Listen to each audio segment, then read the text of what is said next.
Assalamualaikum warahmatullahi wabarakatuh. Akkam jirtan hordoftoonni chaanal Ebbaa Musliim. Har'a barnoota haalaan barbaachisaa ta'e tokkoon isiniif qabadee dhufe. Barnoonni keenya kanarraa akkamitti footoo takka baakgiraawundii isii irraa balleessuu dandeenya waan jedhamu kanarraa isin gargaara. Footoo baakgiraawundii isii duuba jiru jechuudha. Waan footoo san duuba jiru irraa balleessinee baakgiraawundii bareedduu adda addaa itti godhachuudhaaf appii nu tokko tokkoon isin gargaaruu deema jechuudha. Warri obboleeyyan chaanala keenyaaf haaraa taatan subscribe, like, share godhuudhaan hanga dhuma barnootaatti na waliin turaa kallattumaan karaa barnootaa.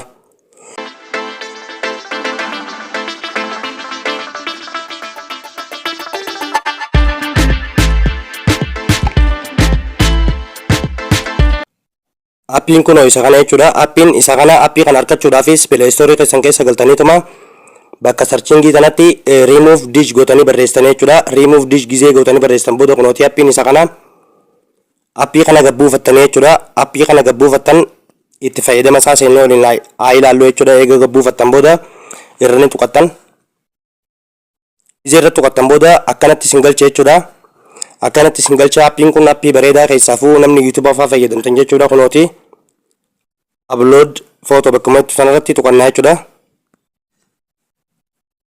Gizee kana tuqannee gaalarii nu video jechuudha. Gaalarii keenya irra ni tuqannaafi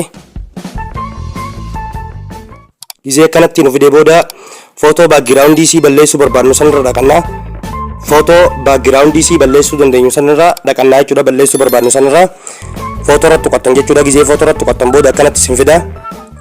Xiqqoo ni eeddanii jechuudha hanga inni baakgiraawundii irraa kutte.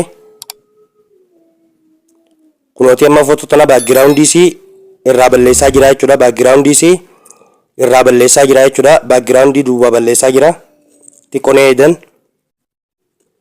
Appiin kun appii bareedaa, appii namni hundinuu itti fayyadamuu qabdan jechuudha.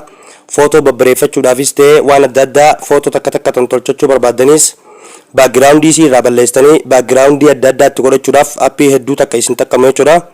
Kunooti ilaala akkana duuba balleessaa jechuudha. Ani amma baakgiraawundiis amma asuma keessa jechuudha.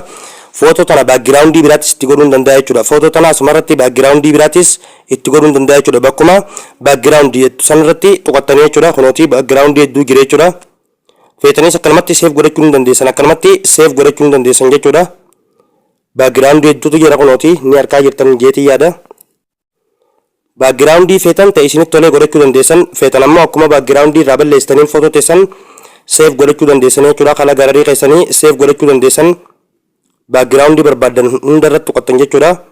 Gizee ta'e isiniif taatu irratti tuqattan kunooti akkana nu fida hundaa akkanatti itti jijjiiranii godhasa jechuudha. Dangootan jechuudha. Gizee ta'e isiniif taatu irra filattan booda dangootan jechuudha. Ammaan baakgiraawundii tanatti godheetiin jira jechuudha. Footoo tana argaa jirtan jechuudha. Akkaataa inni bareechaa jiru footoo tana daran kaa ibsee appiin kun appii bareedaa jechuudha. Kunooti gizee baakgiraawundii tan barbaadan irra godhattan booda bakkuma daawuloot jettu tanarratti tuqattan jechuudha.